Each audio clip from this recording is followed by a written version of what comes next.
Welcome बच्चों, आज हम शुरू करते हैं लेसन नंबर 16 जिसका नाम है द बैलून मैन।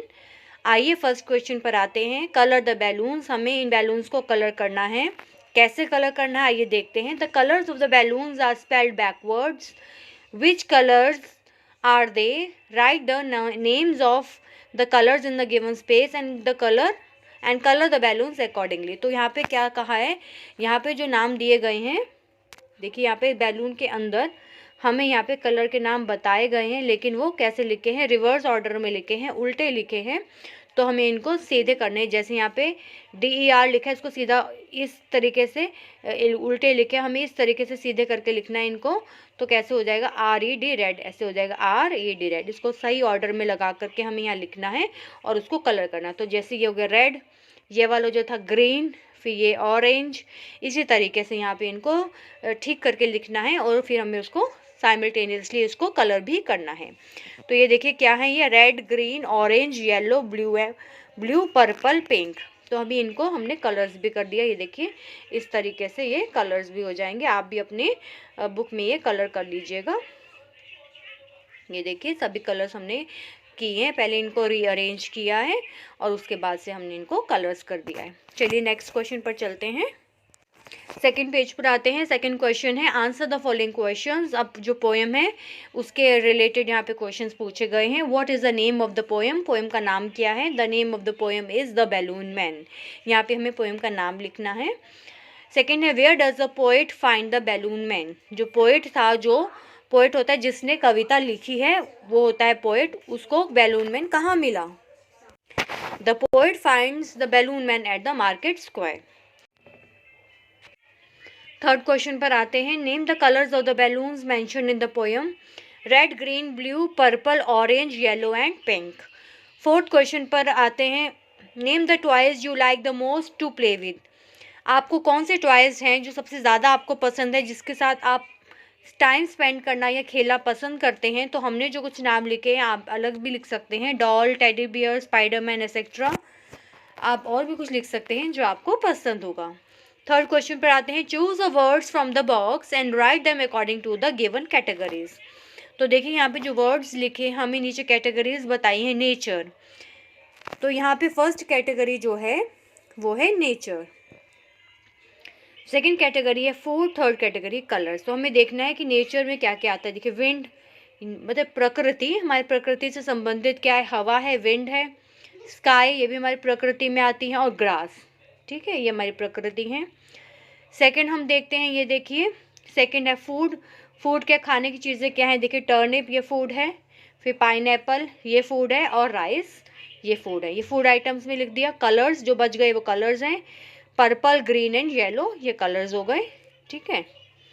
देखिए जो बच गए वो ये हैं, पर्पल, ग्रीन एंड येलो, ये कलर्स हो गए। तो हमें इनमें से छांट करके लिखना था। नेक्स्ट है फोर्थ क्वेश्चन पर आते हैं। Read carefully the sentences given below. A letter or group of words which is added to the end of a word to form a new word is called suffix. Adding a suffix can change the meaning of a word completely. देखिए पहले हमने बात की थी prefix की। Prefix क्या होते हैं, जो हम वर्ड की स्टार्टिंग में लगाते हैं और उस जो वर्ड है, जो नया वर्ड बनता है, उसका मीनिंग बिल्कुल चेंज हो जाता है। इसी तरीके से एक सेकेंड वर्ड है जिसको कहते हैं लेटर है, उसको कहते हैं सफिक्स। सफिक्स क्या होते हैं, वो शब्द के बाद में लगते हैं, ठीक है। तो जो बाद में लगते हैं, जैसे यहाँ पे एग्जांपल्स दिया गया है, जो बाद में लगते हैं वो हैं, देखिए ER लगा दिया यहाँ पे ING लगाया है, या FUL, LESS लेस, और ये ED, ये क्या है, सफिक्स कहलाते हैं, जो बाद में लगते हैं। और जो पहले जो शब्द लिखा होता है, ओरिजिनल जो शब्द है, उसको उसके बाद जब ये शब्द लगाए जाते हैं तो उससे शब्द का मीनिंग भी चेंज हो जाता है। जैसे यहाँ पे क्या लिखा था, सबसे पहले देख सकते हैं हम, यहाँ पे हेल्प लिखा था। हेल्प के आगे देखिए हमने ER लगाया तो ये क्या बन गया, हेल्पर। ING लगाएंगे तो क्या बन जाएगा, हेल्पिंग। FUL लगाया तो ये वर्ड क्या बन जाएगा, helpful.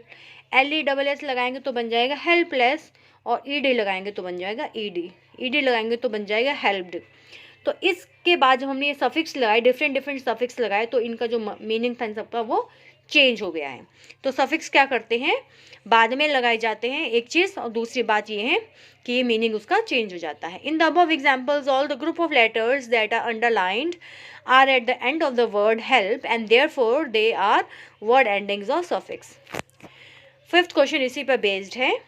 Add ly, ment, nes, ful suffix in the words given below. तो यहाँ पे 4 सफिक्स बताए गए हैं। कौन से? एक तो ly, ment, nes, ful। इनको हमें क्या करना है, यहाँ पे लगाने हैं, ठीक है। नीचे जहाँ पे शब्द दिए उनके आगे हमें लगाने हैं। कैसे लगाने हैं? जहाँ पे जो हमें अप्रोप्रिएट लगेगा वो हम लगाएंगे, ठीक है। जैसे देखिए, काइंड के आगे लगाए काइंडली हो गया, ठीक है। देखिए अब यहाँ पे काइंड के आगे ly लगाया गया है। देखिए काइंड के आगे ly लगाया तो काइंडली हो गया। सेकंड में मूव के आगे ment लगाया, मूवमेंट हो गया। थैंक के आगे ful लगाया, थैंकफुल हो गया, ठीक है। Next helpful, painful, bravely, softly, refreshment, enjoyment, lonely और डार्कनेस, क्लोजली, ठीक है। तो यह सफिक्स यहाँ पे हमें थोड़ा एप्रोप्रिएट देखना पड़ेगा कि वर्ड का जो मीनिंग है वो भी निकलना चाहिए अगर हम सफिक्स लगाते हैं। इसके अकॉर्डिंग हम यहाँ पे सफिक्स लगाएंगे।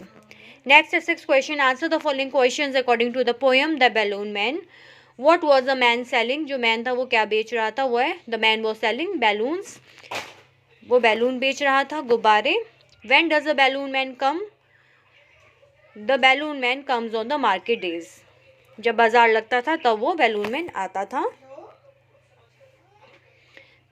अगले पेज पे picture composition. Look at the picture carefully and right 5 sentences with the help of the words given in the box. देखिए यहाँ पे इस पिक्चर को देख करके हमें 5 सेंटेंसेस लिखने हैं और जो नीचे वर्ड्स दिए गए हैं ये वर्ड्स भी उसमें आने चाहिए। देखिए यहाँ पे हमारे कुछ वर्ड्स हैं, ये वर्ड्स भी उसके अंदर आने चाहिए, ठीक है। देखिए पिक्चर को देखने के बाद हम नीचे सेंटेंसेस लिखेंगे। There is a giant wheel in the fair, पहला वर्ड आ गया जाइंट, व्हील। नेक्स्ट है balloon man selling balloons in the fair. A hawker is selling clothes, hawker word आया इसमें।